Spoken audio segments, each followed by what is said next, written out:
Kaya lahat ng gusto kong gawin sa'yo ay magagawa ko na. Bulong pa nito sabay halik muli nito sa labi ko. Bitiwan mo ako!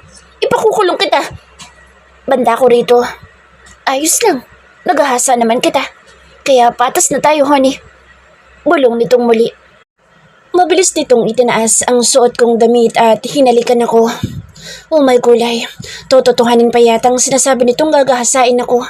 Kailangan ko mag-isip ng paraan upang makaalis sa bahay nito. Itunula ko itong muli. Teka nga lang muna. Ano ba? Awat ko sa binata. Tumigil naman ito. Mr. Burlington, huwag mo sabihin na dito mo ko gagahasain. Baka naman pwede na doon tayo sa kama. Para naman matuwa ako sa'yo. Request ko dito. Naman no, gagahasain na nga ako, nag-request pa akong sa kama. Lagot ako dito kapag nagkataon. Tumingin ito sa akin sabay halik sa akin labi ng mariin. Let's go, honey. Pumunta na tayo sa kwarto ko. Pagyaya nito. Sabay hinila ang aking kamay. Shit gagawin nga ng impaktong lalakad sinabi ko. Kinagat ko ang kamay nito sabay sampal ng ubod lakas sa mukha nito at mabilis kong hinila ang palad ko at tumakbo ng mabilis. Tom, honey! Thanks God, dahil bukas ang gate kaya mabilis ako nakalabas at agad na pumara ng taxi at nagpahatid sa bahay namin. Abot-abot ang kaba ko sa aking dibdib. Nagmamadali akong bumaba ng taxi. Hindi ko na nga kinuha ang sukli ko sa driver. Tuloy-tuloy akong pumasok sa bahay namin. Oh, Ate Zombie, ano nangyari sa'yo at nagmamadali ka? Meron ka bang nakitang katulad mo sa labas na zombie din? Mapang-asar na tanong ng kapatid ko. Tigil-tigilan mo ako, Zia, at baka samain ka sa akin. Pagbanta ko rito. Oh, relax ka lang ate. Masyado ka namang high blood. Wika ni Zia. Nakasibangot akong naupo sa sofa. Kuha mo nga ako ng tubig. Utos ko sa aking kapatid. You know, ako na naman ang inuutusan mo ate. Saka lapit lang ng kusina. Reklamo nito. Binigyan ko ito ng masamang tingin. Sasabihin kita kay nanay na nagpapaligaw ka na. Pagbabanda ko sa aking kapatid. Ito na nga oh, ikukuha na nga kita ng tubig. Reklamo ng kapatid ko kaya ngumisi lang ako rito nang ibigay na ng kapatid ko ang tubig sa akin. Ay, meron palang tumawag dito ngayon lang. Bago ka dumating ate. Sabi ng kapatid ko. Oh, sino naman?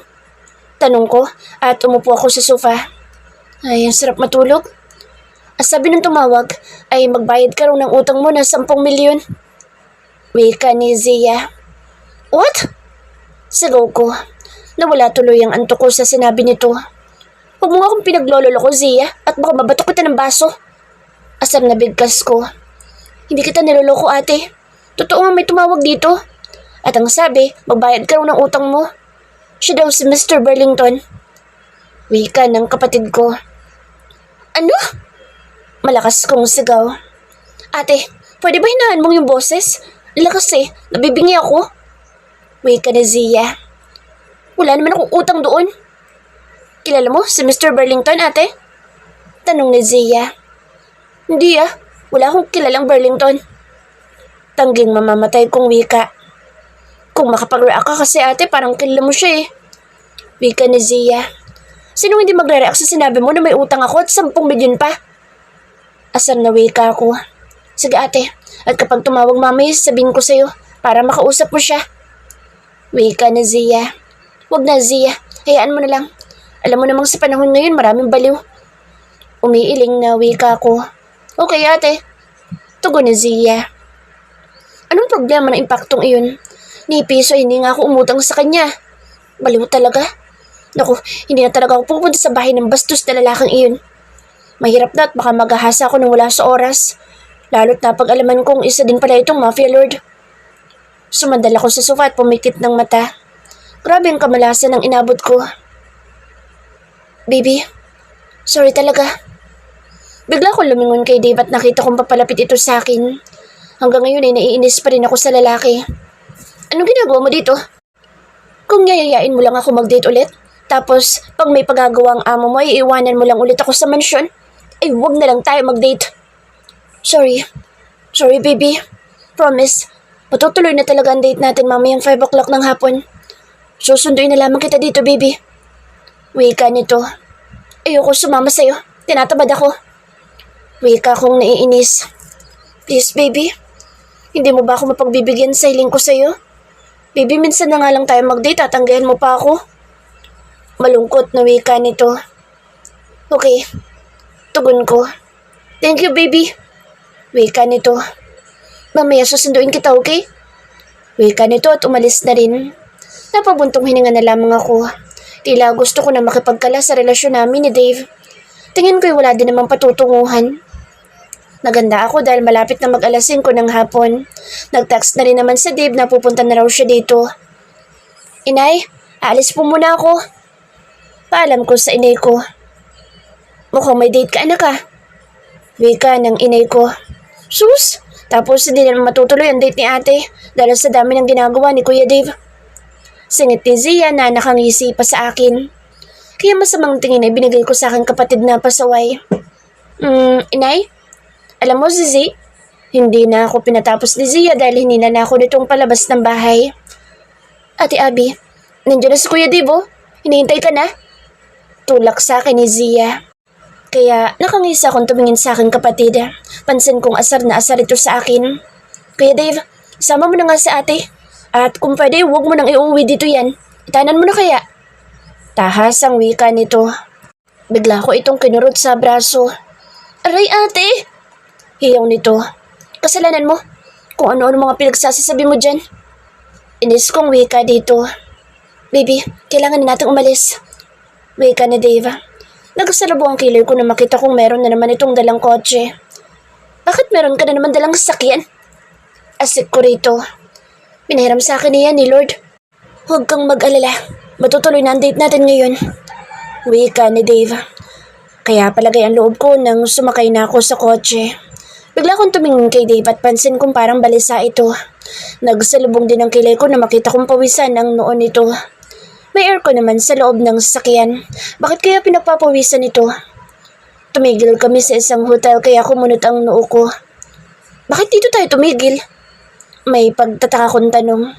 Kakain lang tayo, baby. Nag-preserve na rin ako ng kakainan natin dyan, baby. Meron akong surprise sa'yo, baby. Saka okay lang ba na lagyan kita ng blindfold? Para naman maging memorable ang gabing ito sa atin dalawa. Kabadong tanong ni Dave sa akin. Okay, tugon ko. Excited din ako sa ibibigay nitong surprise sa akin. Nakita ko naglabas ito ng kulay black na piring para sa aking mata. Nang mailagay ang piring sa mata ko ay nilalayan akong bumaba ng kotse at naramdaman kong pumasok kami sa pinto. At pumasok muli sa isa pang pinto. Ang dami namang pinto ang dinaanan namin. Baby. Sorry. Wika nito. Napangiti pa ako bago muling nagsalita. Ano ka ba? Ayos lang, Dave. Saka bumawi ka naman. Wala ka namang kasalanan. Wika ko. Narinig kong muli na pumasok kami sa isang pinto. Abigail, pwede ba kitang maisayaw at huwag mo munang aalisin ang piring mo, ha? Saka wait lang. Magpapatugtog lang ako na pwede natin isayaw. Wika ni Dave. Okay. Tugon ko. Ano kayang trip nitong si Dave? Tanong ko sa aking sarili. Narinig ko na ang music na isinalang ni Dave. At naramdaman ko lumapit muli ito sa akin at tinawakan ako sa bewang at inamoy rin ito ang buhok ko. Nagtaka ko dahil nakahubad na ito at parang biglang lumaki ang katawan nito. Pero baka naman malaki ang katawan nito. Sa bagay, ngayon ko lang nahawakan ang katawan nito. Pero iba talaga eh. So bakit nag-ibang amoy nito? Mukhang may katulad ang pabango nito. Kaya hindi ko mapigilan ang punahin nito. Dave, bakit ka nakahubad? Di ba sinabi mo nakakain lang tayo? Tanong ko. Pero hindi ito nagsalita at patuloy lang itong inaamoy ang buhok ko. Teka nga, Dave. Ano ba nangyayari sa'yo? Bakit hindi ka nagsasalita dyan? Inis na bulalas ko. Nabigla ako na sakupin nito ang labi ko. Lalo ko nagtaka dahil ang halik nito ay may katulad. Iisa lang ang halik nila ni Mr. Charles Burlington. Bigla akong hinaklit ang piring ko sa aking mga mata at ganoon na lang ang pagkagambal ko nang makita ko ang mukha ni Mr. Charles Burlington. Tumingin ako sa paligid at nandito kami sa loob ng hotel. Tanging kami lang ang nasa loob. Ano nangyayari? Bakit itong kasama ko? Nasaan ba si Dave? Itinulak ko ito. Bakit ka nandito? Nasaan si Dave? Kinakabahang tanong ko. Umisi lang ito sa akin. Huwag ka na magkunwari pa, honey. Alam mo kung bakit ka nandito. Bulong nito at mabilis akong hinalikan. Ano raw? React ko. Teka nga muna, Mr. Burlington. Mag-usap nga muna tayo. Wika ko. Mumiya na, honey. Tapusin muna natin ang nasa mula natin. Bulong nito. Anak ng toko. Ano bang nangyayari? Bulong ko. Kaya tumingin muli ako kay Mr. Burlington. Ipaliwanag mo nga muna, pwede? Asar na tanong ko. Nakita kong meron itong kinuha sa ibabaw ng mesa na isang brown envelope at iniabot sa akin. Nanlalamig ang palad ko nang kunin ko ang brown envelope. Lumaki ang mata ko nang makita ko ang papel at ang mga nakasulat. I am Abigail Sandoval at sumasang-ayon na ibenta ako ng boyfriend kong si Dave Reyes kay Mr. Charles Burlington sa halagang 10 milyon. Oras na hindi ko tumupad sa usapan namin ay si Mr. Charles Burlington ang bahala sa akin kung anong ipapataw sa akin parusa. Lagda, Abigail Sandoval. Nagulat din ako nang meron akong ID na kasama sa papel. Parang nanlambot ang mga tuhod ko. Alam kong babagsak ako. Pero hinayaan ko lamang. Baka kasi kapag nauntog ang ulo ko sa semento ay magising ako at panaginip lang ang lahat ng ito. Pero merong sumalo sa katawan ko kaya hindi natupad ang nais kong mangyari. Tumingin ako sa lalaking epal na sumalo sa akin. Bitiwan mo ako, Mr. Burlington! Galit na bulalas ko. Umisi ito sa akin. Bakit pakiramdam ko hindi ka tutupad sa usapan natin, honey? Alalahanin mo ang 10 milyon. At sa aking pagkakaalam ay pinagatian nyo na ng boyfriend mo. Wika nito. Mr. Charles Burlington, ni piso'y wala akong nakuha sa sinasabi mong 10 milyon. At wala din ako alam sa sinasabi mong bintahan. Saka hindi pa ako nababaliw para ibenta ko ang sarili ko sa'yo, no? Hiyaw ko sa mukha ng lalaki. Shhh. Honey. Wala akong pake kung nabigyan ka o hindi ng pera ng boyfriend mo. Ang gusto ko lang sulitin ko ay ang ibinayad ko sa'yo. Bulong nito. Bigla ulit akong hinalikan sa akin labi at naging malikot na ang kamay nito kung saan-saan na pumupunta sa katawan ko. Kaya nagpumiglas ako dahil mas lalo pang bumaba ang mga kamay nito. Pumalkulay. Hindi pwedeng mangyari ang nais ng impaktong lalaking ito. Kailangan kong makaalis sa lugar na ito dahil ayokong maghahasa. Pero paano kung makakatakas dito? Kailangan kong mag-isip ng paraan. Biglang tumunog ang cellphone nito kaya agad itong tumigil sa ginagawa. Magtira kayo ng buhay upang malaman natin kung sino ang leader nila. Dalhin niyo sa Bartolina at pahirapan. Dinig kong wika ni Charles. Sinamantala ko ang pagkakataon upang makaalis sa lugar na ito. Nagmadali ako lumapit sa pinto ng hotel at binuksan ko iyon sabay tatakbo sa palabas. Sige lang, honey. Tumakbo ka lang. Dahil oras na mahuli kita ay wala ka nang kuwala sa akin. Dinig kong sigaw ni Charles na impakto. Nagmamadali akong pumasok sa loob ng bahay at kukuha lang ako ng konting damit at pera. Hindi ako pwedeng magtagal dito. Alam ko pupunta dito si Charles Burlington. Hindi ko matanggap na ibinanta ko ng boyfriend ko kay Charles Burlington. Huwag ko lang makita ang buwisit na Dave na iyon. Mapapatay ko talaga siya. Oh, anak, saan ka pupunta? Tanong ni inay. Nay, medyo matagal ako mawawala. Meron kasi kami itatayong negosyo ng mga kaibigan ko. Baka doon muna ako sa kanila. Pahayag ko. Ah, sige anak. Basta lagi ka mag-iingat sa iyong pupuntahan. Wika ni inay. Salamat po, inay. At kung sakaling mayroong maghahanap sa akin ay sabihin nyo na nasa malayong probinsya ko. Saka hindi nila pwedeng malaman kung may bago akong negosyo. Baka kasi utangan lamang ako. Sige anak, akong bahala. Wika nito. Salamat, inay. Nagmano muna ako bago umalis. Tumingin muna ako sa aking mahal na ina bago umalis. Patawad, inay, kung nagsinungaling ako sa iyo. Iyoko mag-alala ka sa akin. Mahina akong bulong na ako lamang nakakarinig. Mabilis akong lumabas ng bahay kaso bigla ako nagtago sa madilim na parte ng lugar dahil nakita ko ang mga tauhan ni Charles na nagbabaan sa mga sasakyan nito. Ngayon ko lang din nakita ang ibang mga tauhan nito at base sa nakikita ko ay mahuhusay ang mga ito sa pagkikipaglaban. Hindi naman nagtagal ang mga ito at umalis din. Sigurado akong babalik ang mga ito bukas ng umaga. Nang tuluyan ng umalis sa mga tauhan ni Charles ay agad ako lumabas sa aking pinagtataguan at pumara ng taxi. Nagmamadali ako sumakay at nagpahatid sa bahay ng mga kaibigan ko. Hindi naman matagal ang biyahe at nakarating agad ako sa bahay ni Jenny. Nakakadalawang katok pa lang ako nang bumukas ang pinto at bumungad sa akin ang mukha ni Jenny. Oh, anong nakain? Ba't naisipan mo pumunta rito?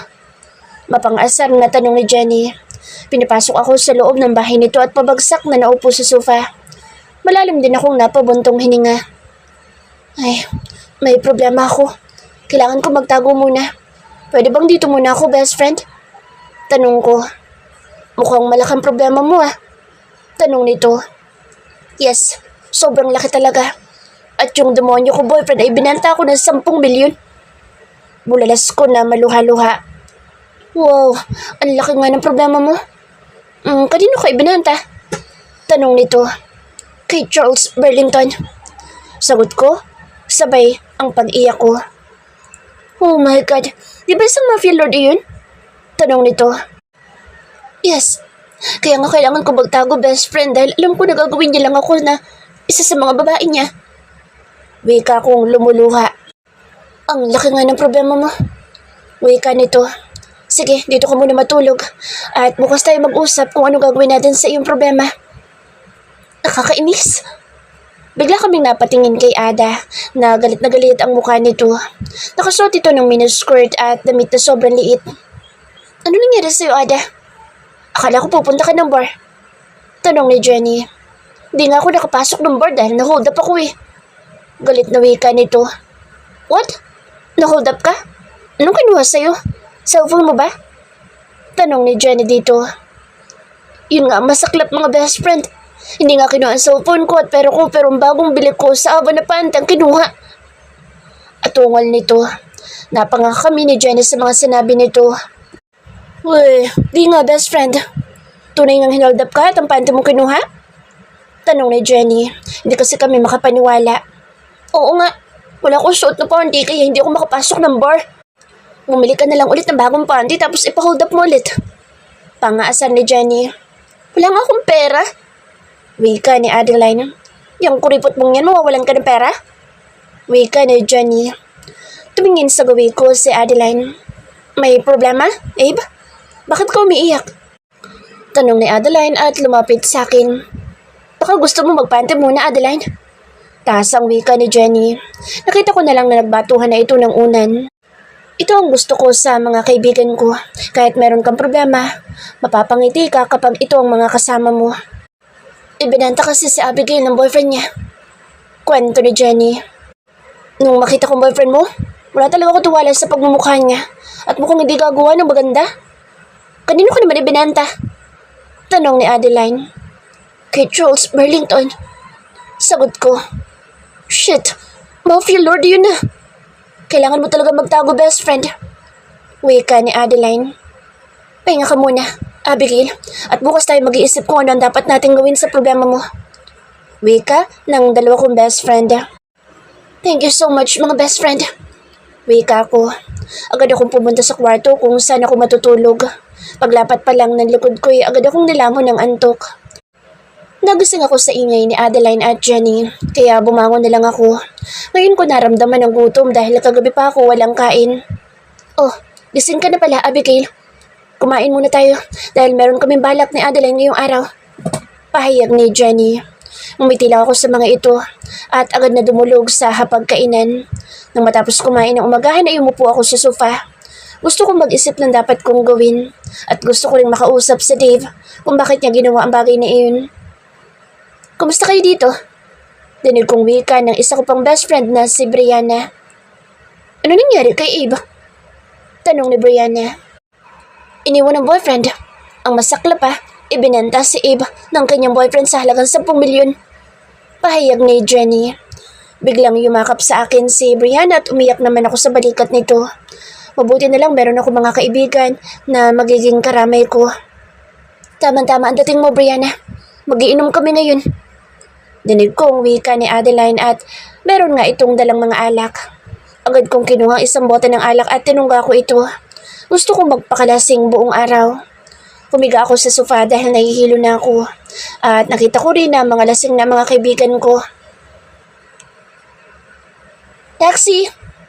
Nagising ako sa hiyaw ni Brianna na tumawag ng taxi kaya tumingin ako rito at nakita ko nakataas pa ang kamay nito. Minsan talaga pinapasok rin ang hangin ng mga utak ng kaibigan ko. Bulong ko, sabay iling na lang. Naganda na kami dahil nagbabala kami pumunta ng bar. Mabilis lang naman kami nakarating, kaso ayaw papasukin sa loob, sa Brianna. Kahit sa ang bar ayaw itong papasukin kaya umuwi na lang ito at kami na lang ang papasok ng bar. Papasok na sana kami sa pinto ng bar nang merong humiklas kay Adeline at nagsabi ng hold up dito. Lumaki ang mata ko at halos hindi makagalaw nang hilahin si Adeline sa medyo madilim at sa pilitang hinila ang panty ni Adeline. Ang bilis ng pangyayari lalo at nakasuot lang ng minidress si Adeline. Nakita ko naglalakad na ang lalaki nakasalamin, ngunit pansin ko rin ang kinuha nito ang cellphone.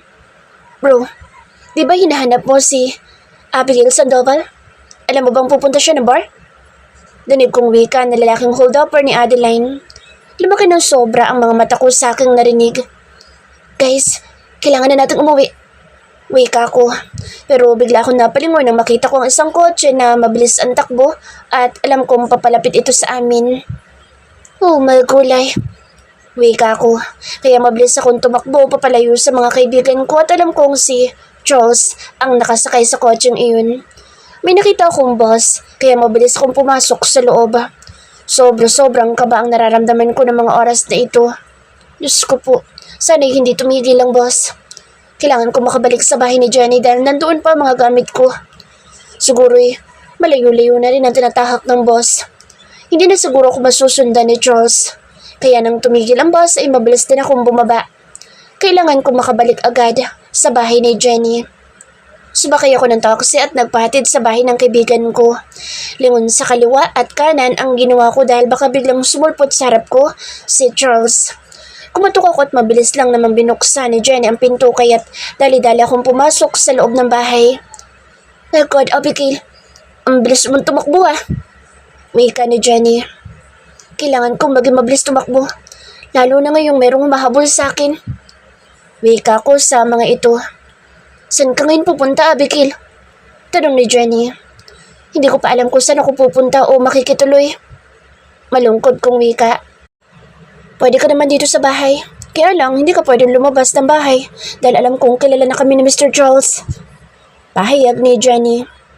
Kunin mo yung mga gamit mo sa itaas, Abigail, at dadalhin kita sa magiging kwarto mo. Wika ni Adeline.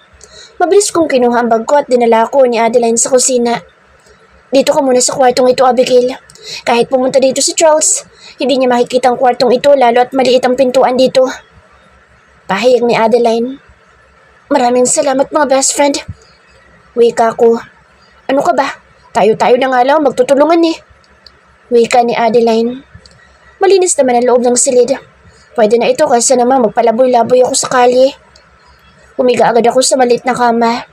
Gusto ko matulog para bukas meron akong matinong pag-iisip. Nagising ako sa katok sa pinto ng silid kong tinutulugan. Lumapit ako sa pinto upang buksan ito. Abigail, kailangan natin pag-usapan yung problema mo. Wika ni Jenny. Nakita ko rin na papalapit si Adeline kaya sa loob ng silid ko kami nag-usap. Sa totoo lang wala pa ako naiisip na gagawin upang malutas ang problema ko. Hindi naman pwedeng habang buhay kami magtatago kay Charles. Unang gagawin natin ay kailangan nating makausap ang magaling mong ex-boyfriend. Pahayag ni Jenny. Pangalawang plano, kailangan natin ng mas malaking pera dahil baka kulang na ang 10 milyon at ito'y nagastos na ng ex mo. Wika naman ni Adeline. Nagulat kami na merong tumigil na kotse sa labas ng bahay at narinig din namin ang malakas na kalabog ng pintuan ng bahay ni Jenny. Honey, alam kong nandyan ka sa loob at huwag ka na magtago. Huwag mong hintayin magalit ako sa'yo. Baka kung anong magawa ko sa'yo, honey. Hiyaw ni Charles. Diyos ko po, anong gagawin ko? Katapusan ko na ba? Wika ko. Huwag kang maingay, Abigail. Bulong sa akin ni Adeline. Honey, lumabas ka na dyan. Dahil oras na hindi ka lumabas, madadami mga kaibigan mo. Hiyaw ni Charles. Sabay paputok ng baril. Kaya napatalon kaming tatlo sa gulat. Kabado ang dibdib ko ng mga oras na ito. Anong gagawin ko? Honey, hanggang 5 putok lang ng baril. May 4 pang natitira, honey. Sigaw ni Charles. Bilisan mo, Abigail. Dito ka na dumaan sa bintana. Pahayag ni Jenny. Mabilis kong kinuha mga gamit ko. Kailangan kong makaalis dito ngunit narinig kong muli ang putok ng barila. Dalawang magkakasunod na putok ng baril ang pinakawala ni Charles. Oh my kulay. Mahina akong bulong. Dalawa na lang ang natitira. Hindi ka pa ba lalabas, honey? Tanong ni Charles. Dito ka pumunta sa address na ito, Abigail.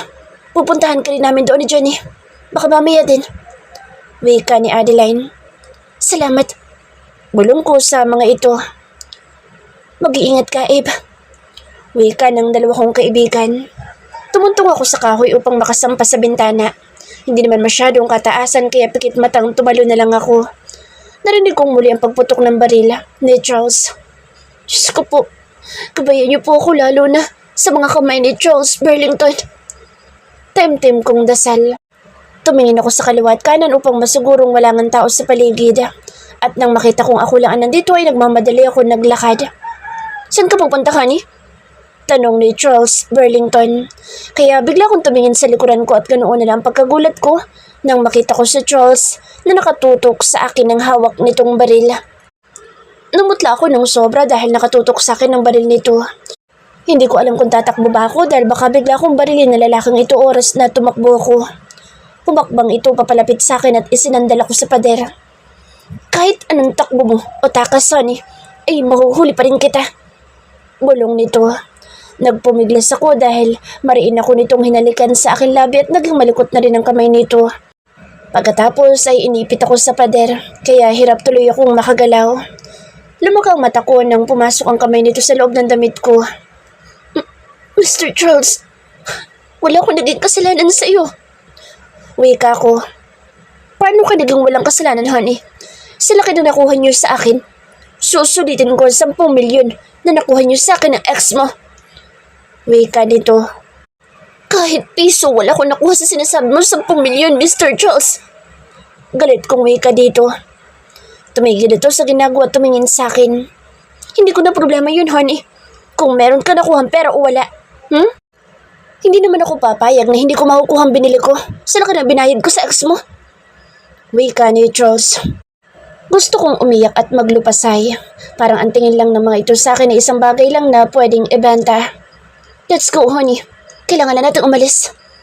Bulong nito. Sa pilitan akong hinila papasok sa loob ng kotse nito. Paano ako makakatakas sa isang Burlington? Bulong ko. Pumasok din ito sa loob ng kotse at lumapit sa akin. Mariin akong hinalikan sa labi. Itinikom ko ang bibig ko pero bigla naman itong kinagat ang ibabang labi ko. Aray! Ano ba? Hiyaw ko dito. Pero mautak si Charles dahil bigla ulit itong sinunggaban ng labi ko at naipalalim pa nito ang mga halik nito. Halos hindi ako makahinga sa ginagawa nitong halik sa akin. Kulang na lang lunukin nito ang labi ko. Itinulak ko ito dahil naubusan na ako ng hangin.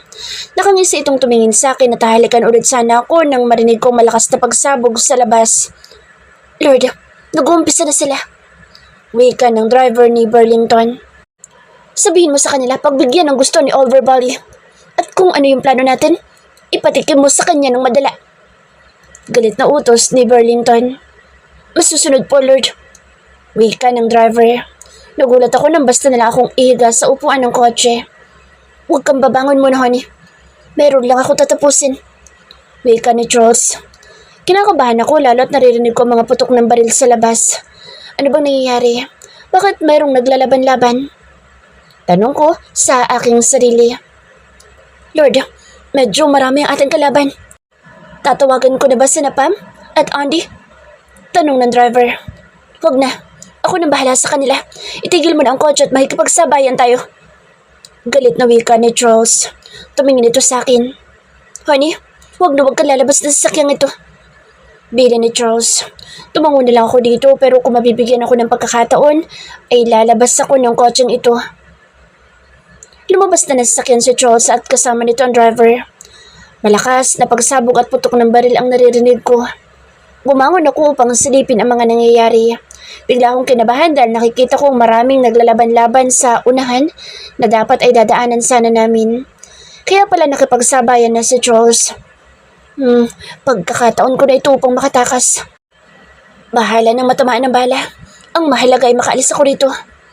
Kaya mabilis kong binuksan ang pinto ng kotse at nagmamadaling lumabas. Matulin akong tumakbo palayo sa mga kamay ni Charles Burlington. Malayo-layo na rin ang tinatakbo ko. Kaya lumiko ako upang pumasok sa mall. Tuloy-tuloy ako sa washroom upang magpalit ng damit. Mabuti na lamang at hindi kinuha sa akin ni Charles ang dala kong bag. Nagpalit ako ng damit at nagsuot din ako ng salamin sa mata. Pupunta ako sa address na ibinigay sa akin ni Adeline. Alam kong pupuntahan nila ako doon. Nagpalit din ako ng SIM card upang i-text sila Adeline na pupunta na ako sa address na ibinigay nito. Hindi naman nagtagal ay nakarating ako sa lugar na sinasabi nito.